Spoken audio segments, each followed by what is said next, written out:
Our meat is marinated for a week. I've turned it every day. It wouldn't have to be turned every day if it were completely submerged in the marinade, but since it's not, I turn the meat every day. And what we've done is we've assembled the rest of our ingredients for cooking off the meat to make the Sauerbraten. And what we have, because we started off with approximately 5 pounds of meat, is we have 4 ounces of diced carrots, 4 ounces of diced celery, 8 ounces of onions chopped, which would be a mirepoix, onions, carrots, and celery. We have approximately 1.5 ounces of flour, 2.5 ounces of tomato paste, and then we also have 2 quarts of beef broth. What we're going to do is we're going to take 3 ounces of, not 3 ounces, 3 tablespoons of oil, put it in a Dutch oven. We're going to heat up the oil in the Dutch oven. Once the Dutch oven becomes hot, we're going to take and brown all sides of the bottom round roast. While the meat is browning in my Dutch oven, I'm going to take and strain out the solids from the marinade into a saucepan. I'm going to use a stainless steel saucepan because it's non-reactive to the acid that's in the marinade.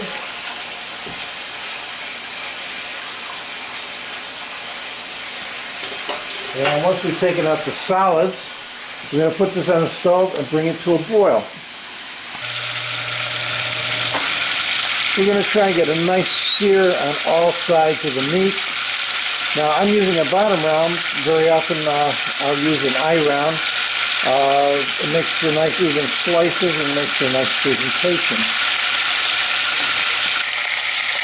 In browning the meat, I started with the fat side down. We're going to do the top, bottom, and sides to make sure that there's a nice sear on everything. Then we are going to remove the meat from the pan and put in the fresh vegetables and the solids from the marinade.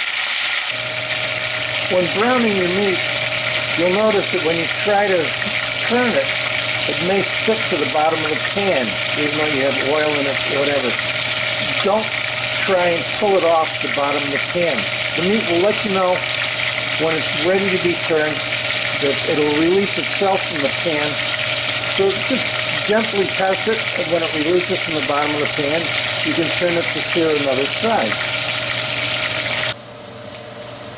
I removed my meat from the pan. It's seared on all sides.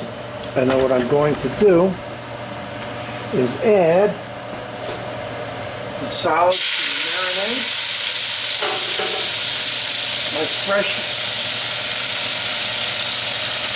chopped onions, carrots, and celery.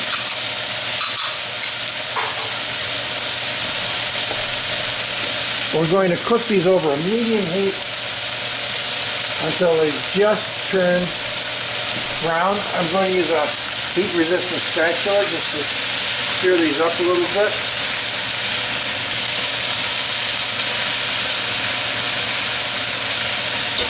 And this should take about 10 to 15 minutes.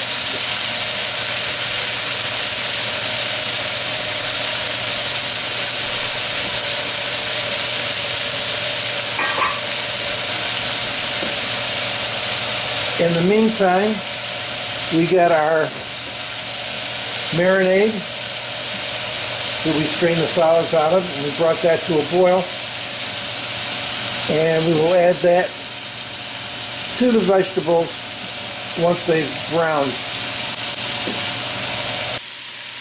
The important thing with this is to be patient until you get your vegetables to be soft.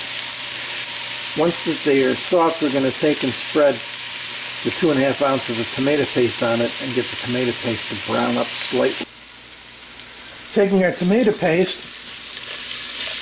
smearing it all around the vegetables.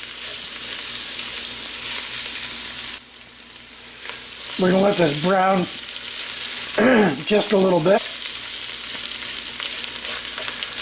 And then we will deglaze the pan. We're going to deglaze the pan with our hot marinade. And once the pan is deglazed, we're going to boil the marinade down to reduce it by about half. Now I'm doing this in a Dutch oven. Very often I'll do this in a roasting pan. In a roasting pan, you're going to have more surface area on the bottom. Your vegetables and your tomatoes will cook just a little bit faster. Okay, so now we're going to add our marinade to this.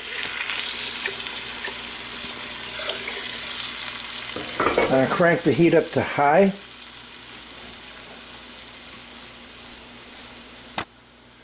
I'm going to try and scrape off the brown bits from the bottom of the Dutch oven. This is deglazing the pan. And we're going to bring this to a boil and reduce everything by half.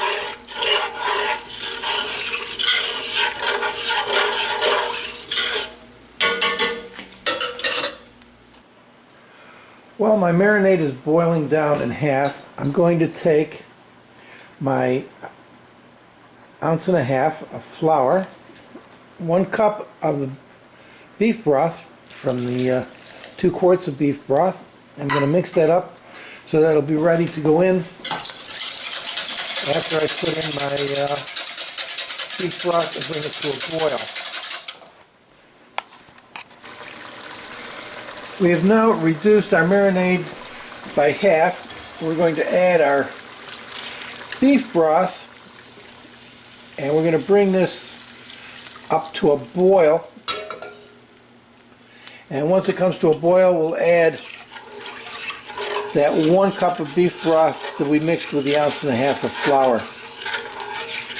And then after this all returns to a boil, we will add our meat. We can cover it, and we can either simmer it on the stove for 2 to 3 hours till the meat is tender, or what I like to do is I like to put it in a 350-degree oven because I feel that's a better regulation of the heat, but it works either way.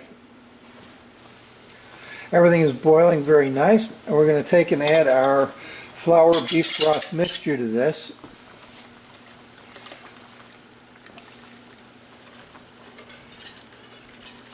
Give it a little bit of a whisk.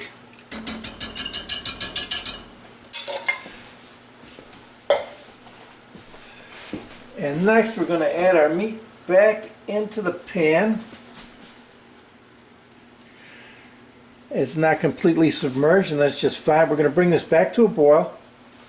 And I could leave this on the stove to simmer, but what I'm going to do is I'm going to put a cover on it, put it in a 350-degree oven. Everything is boiling nicely, and I'm going to put this in the oven, and we'll check on it in about 2 hours. The beef is done. It's cooked for about 2.5 to 3 hours. It's very tender. We're going to pull it out of the cooking liquid. I'm going to put this on a plate and let it cool down.